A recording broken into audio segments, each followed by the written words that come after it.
এবং মানুষ বুঝতে পারছে, এটা ভাববার কোনো কারণ নেই যে মানুষ চোখ বুজিয়ে রয়েছে, মানুষ সব দেখছে। মানুষের ওপর আস্থা রাখতে হবে, বিশ্বাস রাখতে হবে, এবং সঠিক সময় মানুষ সঠিক সিদ্ধান্তই নেবে।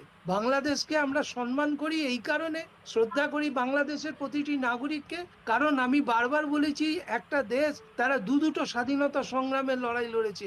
একটা অবিভক্ত বা ভারতবর্ষ থাকাকালীন তারা ইংরেজদের বিরুদ্ধে লড়াই করেছে, সেখানেও মুসলিমদের কম অবদান ছিল না। আর দ্বিতীয় স্বাধীনতা তারা লড়াই করেছে উর্দুবাদীদের বিরুদ্ধে, উর্দুপন্থীদের বিরুদ্ধে, তারা পাকিস্তানের বিরুদ্ধে লড়াই করেছে, এবং ভাষা আন্দোলন নিয়ে তারা লড়াই করেছে। চিন্ময় কৃষ্ণ হুম। গ্রেপ্তার হয়েছে বলে আজকে এত কান্না জুড়েছে।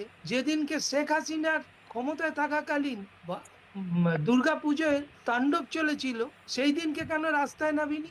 আজকে আমরা বাঙালিরা পশ্চিম বাংলার বুকে আমাদের শুনতে হয়, যদি হিন্দি না বলতে পারো